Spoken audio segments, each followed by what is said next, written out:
Lunes 31 de julio de 2020, muy buenos días y bienvenidos a Contacto Directo. Revisemos quiénes son nuestros invitados el día de hoy. Estará con nosotros César Montúfar, acusador particular del ex vicepresidente Jorge Glass en el caso Odebrecht. 150 millones de dólares puede recuperar el gobierno de lo robado al Estado por corrupción, según las sentencias condenatorias dictadas por la justicia. ¿Hay negligencia oficial para iniciar y concretar los trámites pertinentes? Lo analizaremos. También estará con nosotros Patricio Alarcón, presidente de la Cámara de Comercio de Quito. La liquidez del sector privado para la reactivación post-confinamiento la absorbe el gobierno. El pago anticipado del impuesto a la renta 2020 de las grandes contribuyentes afecta a la cadena productiva. ¿Es dinero que refresca a empresas medianas y pequeñas? Lo revisaremos. La actualidad, los protagonistas, el análisis y la información en Contacto Directo.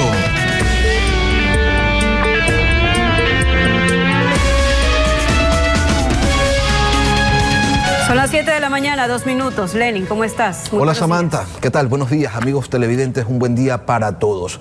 150 millones de dólares robados al pueblo están esperando a que el Estado inicie acciones para su recuperación, pero se ordena pago anticipado de impuesto a la renta a grandes contribuyentes y crece la deuda con China. César Montúfar, acusador particular de Jorge Glass en el caso Odebrecht, bienvenido a Contacto Directo. Buenos días, Lenin, un saludo a todos los televidentes.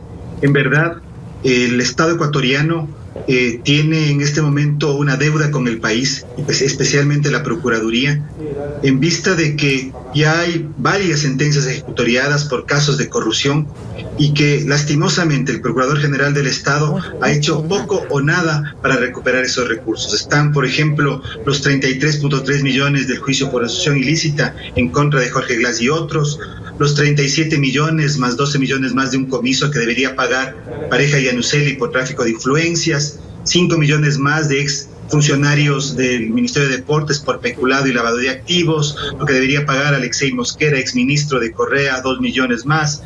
Es decir, estamos hablando de cifras importantes. Mientras la salud de los ecuatorianos esté en riesgo, mientras se deja de atender servicios esenciales, la educación, los temas sanitarios, tenemos lastimosamente una situación en que el Estado ecuatoriano no está ejecutando órdenes de los jueces, porque estamos hablando de sentencias ejecutoriadas, de órdenes judiciales para corroborar a los corruptos y que devuelvan al Estado ecuatoriano. Puntualicemos, ¿en qué se basa para asegurar que ya hay sentencias ejecutoriadas y en qué casos para recuperar al menos 150 millones de dólares? ¿Cómo llega usted a esa cifra? Bueno, de una investigación que he realizado. En la primera es en el juicio por asociación ilícita en contra de Jorge Glass. Allí los jueces en la sentencia determinaron que los procesados debían devolver 33.3 millones de dólares. Hasta ahora no han devuelto un solo centavo. El ex vicepresidente Jorge Glass, como en la lámina que en este momento se presenta, se establece, debería pagar 4.1 millones de dólares. Él está en este momento pidiendo prelibertad, está hablando sobre las condiciones supuestamente inhumanas en las que está en la cárcel. Sin embargo, no ha devuelto nada al Estado ecuatoriano. Lo mismo ocurre en los otros casos.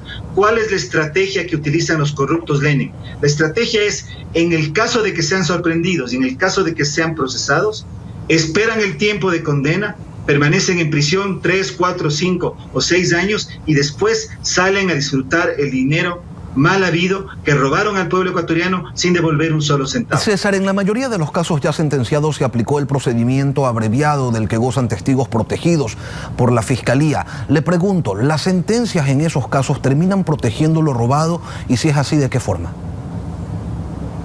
Bueno, en realidad lo que existe es una Procuraduría que no está haciendo su trabajo, o el Procurador General del Estado que no está haciendo su trabajo, porque es a esta institución, al abogado del Estado, a la institución que representa los intereses del Estado judicialmente, a la que le corresponde ejecutar estas órdenes judiciales. En este caso estamos, como le decía hace un momento, hablando de sentencias ejecutoriadas que han pasado ya todo el debido proceso, que ya están en este momento en firme y que por lo tanto solo resta la acción de la Procuraduría. Estos y algunos casos más. Además hay que considerar los daños y perjuicios al Estado ecuatoriano. Pero yo creo que aquí el punto principal es que el Ecuador debe tener una política de Estado en contra de la corrupción y que esa política de Estado en contra de la corrupción debe considerar como uno de sus pilares fundamentales la recuperación de lo robado. No solamente el procesamiento y la sanción con cárcel a los responsables, sino la recuperación al pueblo ecuatoriano de lo que se llevaron estos funcionarios y empresarios que fueron parte de estas organizaciones delincuenciales, César, que afectaron de esa forma al Ecuador. Usted señala al Procurador General del Estado, Íñigo Salvador, por inacción para recuperar lo robado, pero ¿realmente hay inacción o hay procesos que se están desarrollando y que toman su tiempo? No, Lenin. De lo que yo estoy en este momento hablando es solamente de sentencias ejecutoriadas, sentencias en firme. Ya hay la orden judicial para que se cobren estos dineros. Y es inexplicable que la Procuraduría General del Estado y el Procurador no hagan nada. Fíjese que de todos estos casos, que solamente en los ejemplos que he mencionado, superamos ya los 100 millones de dólares, tan solo la Procuraduría ha recuperado $37.000.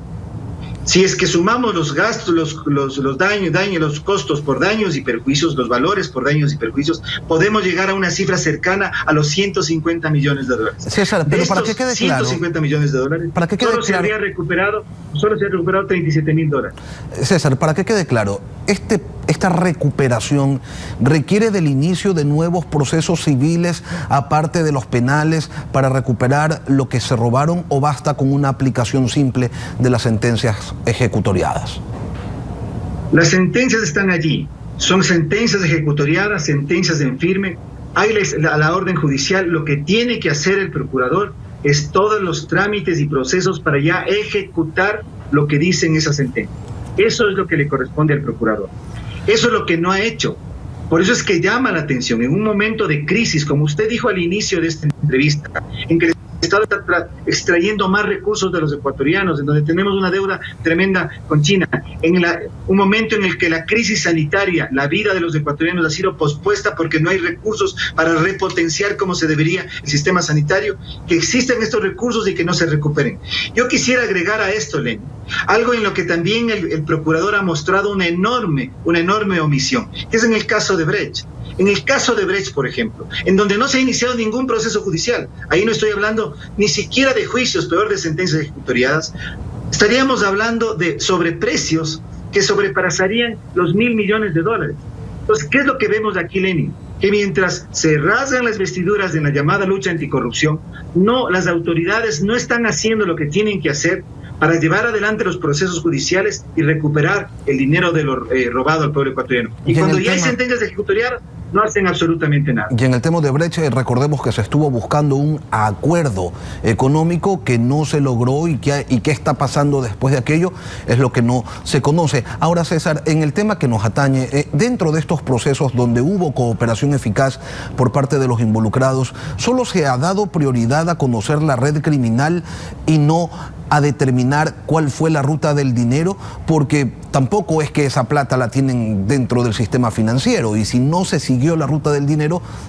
no saben dónde está y tampoco lo pueden recuperar. Miren, la lucha anticorrupción, una política nacional en contra de la corrupción, debería tener al menos 3 pilares. El pilar que pasa por la reforma legal, por todo el andamiaje que se estableció durante el gobierno de Correa para proteger la corrupción y crear un marco de impunidad en donde hay leyes que tienen que ser profundamente reformadas. El fortalecimiento de las instituciones como la Fiscalía, como la Procuraduría, como la misma Contraloría. Y tercero, lo que tiene que ver con la recuperación, la reparación al pueblo ecuatoriano. En lo que usted menciona, Lenin, aquí hay un problema. Y el problema es que, lastimosamente, el Estado ecuatoriano no cuenta con una política integral, una política de Estado, y que las acciones están fragmentadas cuando estas acciones se llevan adelante. En estos casos que he mencionado y en otros, lo que vemos es que la forma como funciona el Estado es perseguir ciertos casos que tienen relevancia mediática. Pero una vez que hay una sentencia, una sanción, como que el tema se olvida. Cuando en realidad lo que al pueblo ecuatoriano le interesa no es solamente la sanción, sino también la recuperación de lo robado. Por eso, desde nuestra perspectiva, en este caso le corresponde a la Procuraduría hacer su trabajo. El procurador no está haciendo su trabajo.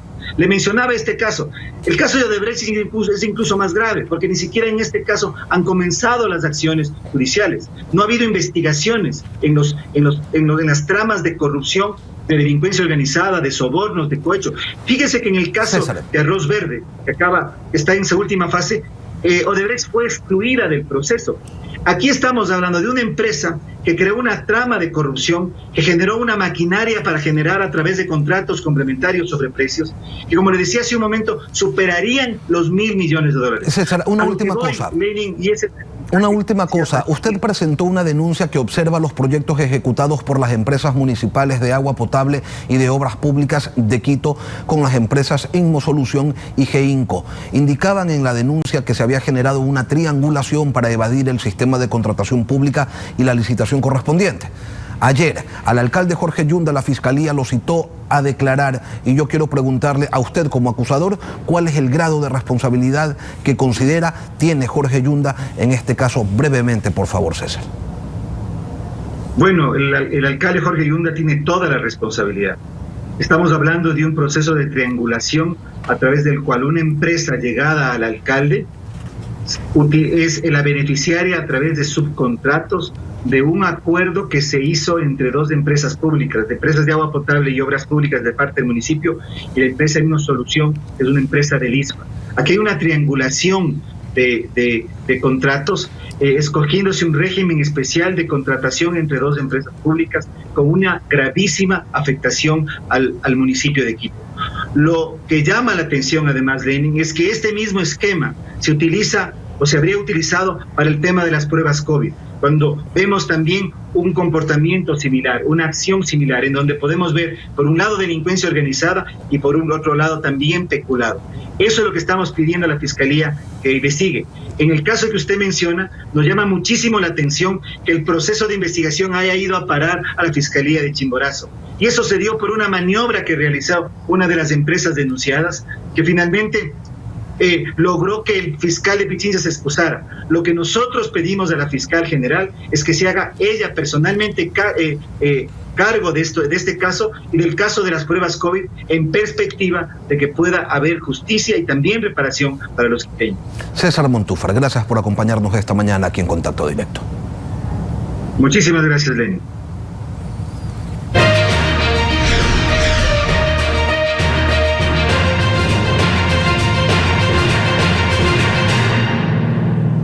La corrupción imperante desmiente que la prioridad del gasto público se concentre en salud, educación y seguridad. Aquí no se respeta el dolor de la enfermedad y menos aún el de la muerte. Alfredo, buenos días. Buen día, Lenin. Buenos días a todos. Durante una década se lavó el cerebro de la ciudadanía para hacer creer que cada reforma tributaria del correísmo era para destinar el dinero de tanto impuesto a salud, educación y seguridad. Hasta tal punto fue efectivo el lavado que aún lo usa el gobierno en cadenas de radio y televisión e instrumentos legales, como el decreto ejecutivo que ordena el pago anticipado del impuesto a la renta a los grandes contribuyentes. El artículo 1 del decreto presidencial establece que lo recaudado será para los gastos prioritarios del presupuesto del Estado, es decir, salud, educación y seguridad. Pero el infierno del mundo real desmiente esta incoherencia oficial, pues Fiscalía creó fuerza de tarea para indagar en territorio denuncias de corrupción contra gobiernos autónomos y dependencias de salud del Ejecutivo. Más de medio centenar de auditorías evidenciaron que el sistema de salud está podrido desde que el gran ladrón inauguraba hospitales con esbirros que los amoblaban para la foto, y en pandemia con enfermos y cadáveres sin atención cuando los gobiernos autónomos acudieron en auxilio del sistema desprovisto de bioseguridad, paramédicos y enfermeras. Pero el gobierno insiste en impuestos y en endeudamiento con China, prendando crudo de próximos gobiernos. Después de mí, el diluvio, decía Luis XV ante indignación popular que precedió la Revolución Francesa. Bien, y en pocos minutos regresamos con Patricio Alarcón, presidente de la Cámara de Comercio de Quito. El pago anticipado del impuesto a la renta 2020 de los grandes contribuyentes que tuvieron utilidades en el primer semestre, ¿afecta a la reactivación de la cadena productiva? En breve volvemos.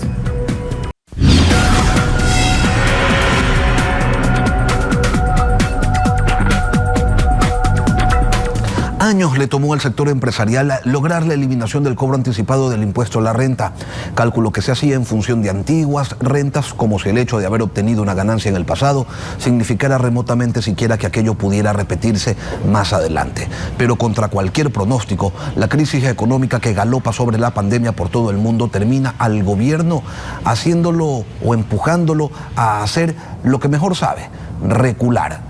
Y aunque no lo hace del todo, decreta que aquellas empresas que obtuvieron utilidades durante los primeros 6 meses del año se tienen que caer con un anticipo. Son casi 300 millones de dólares y eso no alcanza ni para pagar un mes de sueldo en el sector público, pero ante la escasez de dinero para el gobierno, todo le suma. Patricio Alarcón, presidente de la Cámara de Comercio de Quito, buenos días, bienvenido a Contacto Directo. 300 millones de dólares para un gobierno con el nivel de gastos que tiene el ecuatoriano es poca cosa, pero ¿qué representa para el sector privado que tiene que desembolsarlo? Buenos días. Muy buenos días, Lenny. Un cordial saludo a la audiencia de Contacto Directo. Mire, no es el momento. El país está pasando por la peor crisis económica de su historia. El gobierno, con su afán recaudatorio para cubrir o tratar de cubrir un hueco de alrededor de 15.000 millones de dólares, pretende cobrar por vía un anticipo. Y esto, como usted lo ha dicho, esto es la resurrección de este año del anticipo al impuesto a la renta. Y pretende quitarle liquidez al más grande. Quitarle liquidez al más grande es un mal negocio para el más pequeño. ¿Por qué? Porque pueden venir atrasos a los proveedores, porque se frena la inversión, en general porque lo que una empresa necesita para crecer, para mantener su operación, es el flujo de efectivo, Lenny. El gobierno en este momento está pretendiendo conseguir algo de liquidez afectando a quien no debe afectar. Este dinero, más allá de lo que le puede servir al gobierno, no sabemos a dónde va a ir destinado. Por un lado, el ministro de Comercio Exterior dice que se va a la reactivación económica, cosa que no entendemos porque el Banco del Pacífico anunció hace un tiempo que iba a prestar 1.100 millones de dólares. De los 1.100 millones de dólares, apenas ha prestado alrededor de 100 millones de dólares durante los 60 días de la pandemia, o los peores 60 días de la pandemia. Entonces, ¿cuál es el Patricio, o la recuperación de cobrar más impuestos? O sea que cuando Iván Montaneda dice empresarios ayudando a empresarios porque con esa plata vamos a reactivar al sector productivo, ¿eso a ustedes no los convence? No, pues mire, debemos ser responsables, los empresarios deben ayudar a los empresarios, pero el gobierno no maneja los recursos de la mejor manera para ayudar a los empresarios. Y mire, hemos sido testigos de lo que está sucediendo. Se anuncia por medio del Ministerio de Finanzas que se van a inyectar 1.100 millones de dólares por medio de desembolsos del Banco del Pacífico. ¿Qué pasó con esos 1.100 millones de dólares? O no los tienen, o no los pueden desembolsar porque tienen demasiados requisitos. Pero antes de recurrir para reactivar la economía al sector privado, que está golpeado, lo que deberían hacer es desembolsar los 1.100 millones de dólares. Además que no están tomando en cuenta que sí, hay empresas que les fue bien durante la pandemia, las cadenas de autoservicios, proveedores farmacéuticos, cadenas de farmacias, pero lo que no están tomando en cuenta que el segundo semestre va a ser sumamente complicado, ¿no? ¿Y por qué? Porque las ventas se están ajustando, porque el consumo se está ajustando, porque no hay liquidez en el sistema. Entonces, ¿Tienen ustedes, Patricio, quizás alguna proyección de cuál podría ser el impacto en los empleos de este cobro adelantado del impuesto a la renta? Miren, no solo con el cobro del anticipo del impuesto a la renta, pero ¿qué es lo que está sucediendo? No lo hemos dicho nosotros. La OIT hizo una proyección muy preocupante que supera los 500.000 pérdidas de fuentes de empleo formal. Un tema terrible, supera los 500.000. Las ventas, hemos hecho un cálculo que pueden caer en 20.000 millones de dólares hasta acabar el año. Entonces, se contrae el mercado, se contrae la liquidez. Las empresas, ¿en qué deben destinar sus recursos? Y es en mantener sus operaciones, en estar al día con su rol de pagos, en pagar a proveedores, en mantenerse al día o sacar líneas de crédito para capital de trabajo. No tener que pedir préstamos para poder pagarle al fisco más dinero. Patricio, hay temas que se complican, ¿no? Ustedes los empresarios han tenido quizás como nunca antes una representación importante en el gobierno. Pusieron al ministro de Finanzas, al ministro de Comercio Exterior, al anterior y al que lo sucedió, en algún momento al ministro de Trabajo, y no es posible, no tiene mucho sentido que no los escuchen siquiera en requerimientos de este tipo, como tampoco tiene sentido porque ellos, los actuales funcionarios, fueron en su momento los primeros en reclamar y llenar de adjetivos a quienes en aquellas ocasiones defendían el cobro anticipado del impuesto a la renta. Entonces, ¿qué es lo que está pasando? Mire, tenemos que ser clarísimos de lo que usted me está preguntando.